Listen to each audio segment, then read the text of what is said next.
안녕하세요. 주부가 알려주는 부동산의 모든 것의 주알모입니다. 지난 영상에서 오르는 아파트 입지편을 알려드렸었죠. 오늘은 아파트 안에서도 로얄동, 로얄층, 로얄 평형을 찾는 방법을 알려드릴게요. 지역만 좋으면 된다고 생각하시겠지만 노련한 선수들은요, 그 아파트 분양권 살 때도 로얄동, 로얄층, 로얄 평형을 꼭 찾습니다. 보통 아파트 1,000세대 기준으로 해서 초고층 단지 같은 경우는 대략 그 단지 면적이 12,000여 평 정도 되거든요. 이 정도 규모라면 단지가 엄청나게 커요. 동이나 층이나 평형에 따라서 가격이 천차만별로 벌어지기 때문에 면밀히 분석하셔야 됩니다. 일단 아파트 이렇게 도면을 쫙 펼쳐 보세요. 단지 도면요. 1동부터 몇 동까지 이렇게 있을 때 대체적으로 대형 평형이 포진된 곳이 로얄동 명당 라인입니다. 건설사는요, 아파트 분양할 때 가장 살고 싶어 하는 그런 한정판 같은 것을 만들어내요. 그게 미끼 상품이죠. 아마 대형 평형이 포진된 동일수록 로얄동일 확률이 매우 높습니다. 근데 이건 너무 쉽잖아요. 그죠? 주알부님, 단일 평형으로 구성되어 있으면 어떻게 찾나요? 라고 이제 물으실 수 있잖아요. 그때는 조망권이 이렇게 확보된 곳이 로얄동입니다. 방향은 선호도로 치면 우리나라에서는 뭐 남양, 그 남동, 남서, 동양, 서양 순이잖아요. 요즘에는 남서보다는 남동을 선호하시는 분도 계시고 남동보다는 남서를 선호하시는 분도 계세요. 개인의 취향이기 때문에 남동 같은 경우는 아침 해를 빨리 받는 거고 늦게까지 해가 들어오는 게 좋다, 석양이 좋다 하시는 분들은 또 남서를 선호하시죠. 근데 멋진 시티뷰라든지 산이나 공원이나 강뷰가 나온다. 그럴 때는 남동, 남서, 뭐 남양 할 거 없이 뷰가 나오는 곳이 로얄동입니다. 한국 사람들은요, 남양에 대한 사랑이 엄청납니다. 남양이 좋은 건 알겠는데, 건설세가 어떤 곳인가요?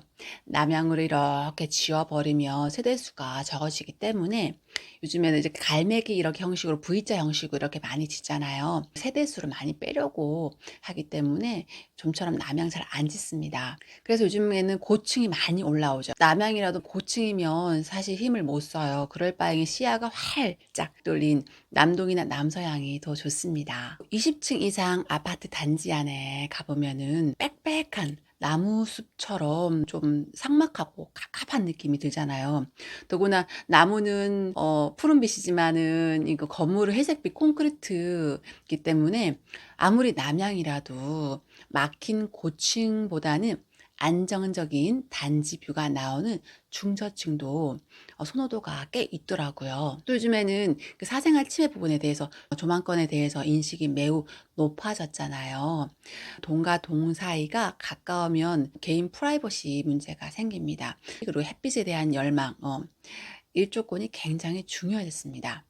뭐 하루 종일 뭐 뷰 보나요? 뭐 햇빛 보고 사는 건 아니잖아요. 이렇게 말씀하시는데요. 근데 이사 온 집이 뷰가 시원하게 나오면요. 정말 좋아요. 이거는 살아보신 분들만 느끼시고 보통 일조권이 이렇게 넓게 확보된 집만 살아보신 분들은 또 그런 집만 찾습니다. 확실히 뷰가 예쁘고 시원하게 뚫리면요. 삶의 질이 달라집니다. 서울의 용산구 같은 경우는 앞은 한강으로 넓게 그리고 뒤는 남산으로 둘러차여서 최고의 풍수 입지라고도 하잖아요.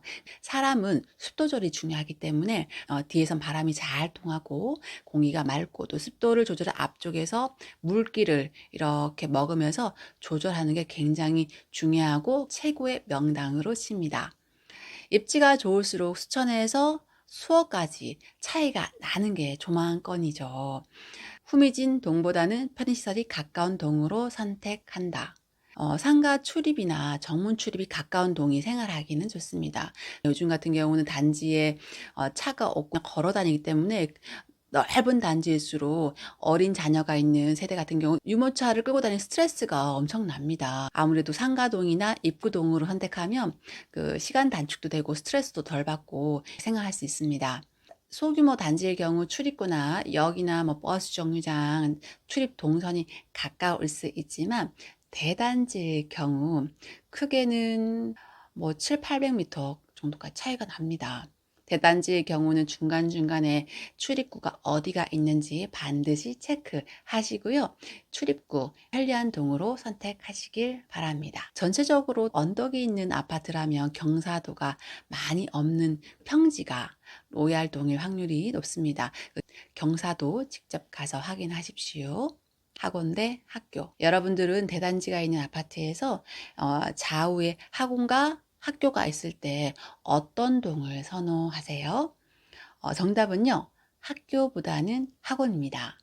학교는 이제 일정 시간 동안 있잖아요. 그래서 동선을 이동하지는 않잖아요. 하지만 학원 같은 경우는 이 학원 갔다 저 학원 갔다 이렇게 왔다 갔다 하기 때문에 동선이 짧아야 합니다. 우리 아이들의 시간을 줄여주는 동을 선호합니다. 안 그랬다가는 힘들어서 학원 못 다니겠다는 이야기가 나오니까요. 같은 단지 안에서도 학원과 학교가 있다면 학원 가까운 동이 선호도가 높습니다. 햇살에 따라 돈이 달라진다. 아파트는 방향에 따라서 두 가지 영향을 받습니다. 하나는 조망이고 하나는 햇빛인데요. 과학이 발달해도 햇빛의 양만큼은 조절할 수가 없죠. 요즘 고층 아파트가 이렇게 많이 지어다 보니까 20층 이상 된 아파트는 영향을 직접적으로 받습니다. 가격 차이는 지역마다 다르지만 햇빛의 양은 아파트 가격에 크게 영향을 미치는 거예요. 햇빛이 가장 잘 드는 향은 남향이고 그 다음에 동향, 서향, 북향 순인데요. 앞에 가림이 있는 남향은 힘을 못 쓴다고 말씀드렸죠. 하지만 동과 동 사이가 간격이 넓으면 그래도 일조권이 좋습니다. 햇빛은요, 인간이 살아가는 데 필수적인 요소입니다. 햇빛이 안 들면 집이 어둡고 온도도 낮고 기온도 다운돼요. 햇빛이 잘 들어온 집일수록 곰팡이나 세균 이런 억제되고 집안에 활력이 더 따뜻한 느낌이 있습니다. 그런 의미에서 일조권이 충분히 확보된 층으로 고르십시오. 햇빛이 풍부하게 드는 동인지 앞동이 살짝 앞으로 나가 있고 그 앞동이 고층이라면 그 뒷동은 그늘질 우려가 있습니다.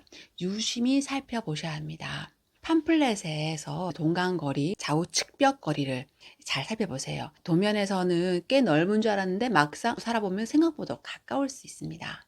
분양권 실거주로 구입하실 때 반드시 주의하셔야 하고 아파트가 다 지어진 상태에서는 확인 가능하지만 분양권 상태에서는 설마 안 가리겠지 이 정도는 뷰 나오겠지 하겠지만 생각보다 뷰가 안 나오고 일조권이 떨어질 수 있습니다.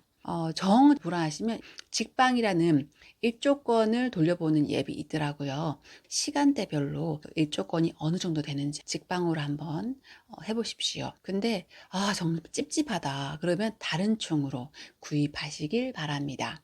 일조권을 중요하게 생각하다면 봄, 여름, 가을보다는 겨울에 집을 사실 걸 권합니다. 요즘 아파트들이 워낙 다 고층이라 겨울에 몇 번 이렇게 둘러보면 어느 동이 그늘지고 몇 라인이 햇빛이 쨍쨍한지 대번에 알 수 있습니다. 그럼 이제는 여러분들이 피해야 될 동들에 대해서 알려드릴게요. 동 주변이나 조망권 옆으로 혐오시설이 있는지 확인하셔야 됩니다. 집값에 영향을 주는 것 중 하나가 혐오시설이 있느냐 없느냐인데요. 혐오시설이란 사람들이 매우 싫어하는 시설을 말하고 예를 들어서 사형장, 교도소, 구치소, 특수학교, 묘지, 봉안당, 화장터, 정신병원, 특히 사형장이나 장례시설 같은 경우는 매우 스산하고 흉한 느낌을 주므로 혐오 시설 중에서도 독보적입니다. 또 주변 지역의 쾌적성을 훼손하는 혐오 시설, 차량 사업소, 폐차장, 경기장, 도축장, 쓰레기 매립장, 소각장, 만일 혐오 시설 이런 보일 경우 그 동은 인기가 없고 가격 또한 저렴하게 형성될 수밖에 없어요. 도로 인접동은 피한다. 입주민들이 주로 이용하는 도로가 있고 다른 지역으로 이동 수단으로 하는 큰 대로가 있습니다. 도로가 넓고 차선이 많을수록 아파트 진입은 쉽지만 낮에는 먼지, 밤에는 소음 시달려야 합니다. 소음, 먼지 스트레스 때문에 건강한 사람도 시름시름 앓아요. 돈을 조금 더 주서라도 큰 도로 인접동은 피하시고요. 만약 도로 인접동인데 1, 2, 3, 4 라인 중에서 도로 인접동과 가장 먼 라인이면 그쪽으로 선택하시길 바랍니다. 놀이터의 위치를 감안해 동을 골라라. 어린이 놀이터는 단지 프라이버시 두세 개 정도는 있죠. 소형 평수나 자녀가 어리신 분들은 자기동 가까이 놀이터 있는 거 좋아합니다. 저도 그랬었고요. 어린이가 없거나 이미 중고등학교 다니는 자녀가 있으면 놀이터가 자기동 앞에 있다 그러면 어떨까요? 소음 때문에 꺼립니다. 분양권 살 때나 집을 고를 때 이 점을 고려하셔야 합니다. 획일적인 개념에서 벗어나세요. 아파트 분양권 살 때 돈만큼 중요한 게 몇 층을 사느냐. 대체로 사교가 이혼하신 분들은요, 대세를 잘 읽고 각 아파트 층마다 로얄, 비로얄층을 바로 적용합니다. 이에 비해서 사고가 되게 경직되신 분들은요, 내가 생각하는 층만 로얄이고 그 외에는 비로얄층이라고 생각하십니다. 5층, 15층, 20층, 30층 아파트에서 로얄층은 각각 달라요. 5층 아파트는 그 로얄은 2층에서 4층이고요. 1층 도둑들기 쉽고 프라이버시에 노출된다 해서 좀 꺼리는 경향이 있습니다. 게다가 겨울에는 춥고 조망권이나 일조권이 매우 안 좋습니다. 5층은 겨울에도 또 마찬가지 춥고요. 천장에 이슬 맺히거나 결로 현상 일어나고 비가 새는데도 있어요. 또 엘베가 없으면 오르내리기 정말 힘들죠. 조망권이나 일조권은 대체로 확보되지만 난방 문제와 오르내리기 불편해서 비로얄로 분류되고요. 15층 아파트는 로얄 3층에서 14층까지입니다. 이 로얄 1층, 2층, 15층인데요. 우선 안전상의 문제도 있고 일조권이나 조망권에 문제가 있습니다. 15층 같은 경우는 뭐 조망권이나 일조권 다 좋은데 엘베가 고장이 나면 오르내리기가 힘들잖아요. 15층 아파트 같은 경우는 겨울에 춥고 천장에 비가 새거나 결로 현상이 일어난다고 해요. 그래서 비선호층은 1층, 탑층이다. 20층 아파트의 로얄은 16층에서 20층이고 그 밖에 비로얄로 분류됩니다. 20층 이상 아파트 가시면요, 조금 답답하게 느껴지실 거예요. 고층 같은 경우는 일조권이나 조망권 가장 중요한 변수로 떠오르고 있는데요. 20층 이상 아파트는 건축 기술 발달로 인해서 천장에 비가 새거나 결로 현상이 일어나지 않다고 해요. 예전엔 탑층이 인기가 별로 없었거든요. 그러니까 건설사가 탑층에 복층을 둬서 서비스 면적을 갖게 되는 장점이 있습니다. 요즘에는 서비스 면적 때문에 가격 더 뛰게 되는 요인이 됐고요.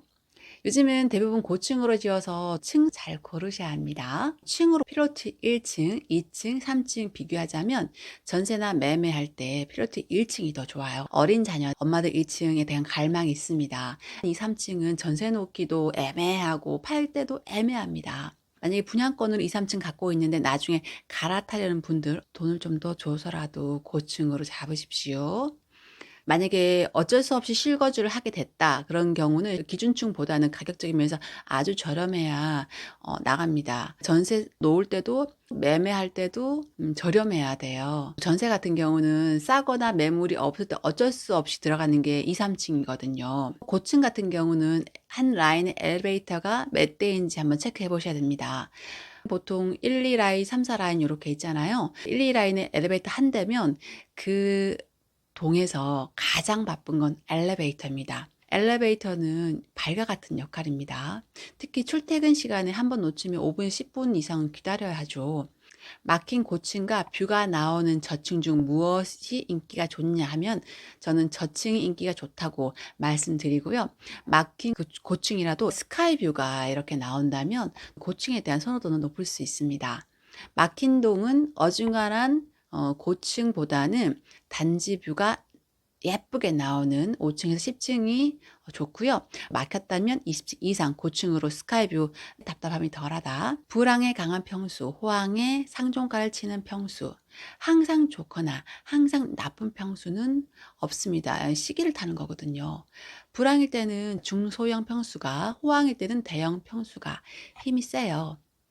난세에는 숨어라. 사실 전쟁과도 같은 시기에 숨어 지내지 않고 활개치다 다니보면 총칼을 맞기 십장이잖아요. 대체로 아파트 값이 하락세로 돌아서면 큰 평형이 큰 폭으로 떨어지고 작은 평형은 상대적으로 낙폭이 조금 작아요. 큰 평형이 떨어진 이유는 여러 가지가 있겠지만 무리한 대출을 일으킨 분들일 수도 있고, 보통 사업을 하시거나 자영업하신 분들이 큰 평형을 선호하시죠. 그런 분들은 기복이 있잖아요. 팔려고 내놓으면 대형 평수 같은 경우는 수요층이 되게 얇아서 받아주는 사람이 없습니다. 그렇기 때문에 호황기에는 대형으로, 불황에는 중소형으로, 평형도 주력 평형으로 사시면 좋습니다. 주력 평형은 소득 수준에 따라서 높은 지역은 중대형 평형, 소득 수준이 낮다면 소형으로 잘 나갑니다. 단지를 선정했을 때 부동산에 한번 여쭤보세요. 주로 선호하는 평형이 어떤 타입이고 어떤 평형인지 꼭 확인하실 필요 있습니다. 선호하는 타입이고 세대수도 적당하고 거래도 잘 일어나고 가격도 만족스럽다. 그러면 굉장히 좋은 흐름으로 가게 될 겁니다. 이런 침체기 시장에는 내 집부터 팔고 기다렸다 사라 말씀드렸잖아요. 근데 주의할 점은 네이버 광고만 믿으면 큰 코 다친다는 겁니다. 최근에 마음카 앞에서 이런 사연 하나 읽었었는데요. 집을 팔고 중간에 이렇게 붕 떠버렸다는 거예요. 그 이유가 네이버에서 금매가 떠서 바로 전화로 확인했나 봐요. 본인 집을 아주 싸게 팔고 그것으로 갈아타려고 했나 보죠. 막상 팔고 보니까 네이버 광고에 나온 물건이 미끼 물건이었고 애초에 없던 집이었던 거예요. 정확하게 확인하지 않고 본인 집부터 덥석 계약한 것도 실수이긴 하지만 간혹 네이버에 미끼 매물이 싼 매물이 있을 수 있으니까 꼭 살아있는지 확인하시고 하시라고 말씀드리고 싶습니다. 설마 그렇게 헛소리하게 다루는 사람이 있겠어요? 라고 하시겠지만 그런 분 많습니다. 요즘 같은 시기에 굉장히 좀 힘들잖아요. 집안의 가장 큰 재산인 만큼 신중하게 진행하셔야 됩니다. 오늘은 아파트 안에서 로얄동 로얄층 찾는 법에 대해서 알려드렸습니다.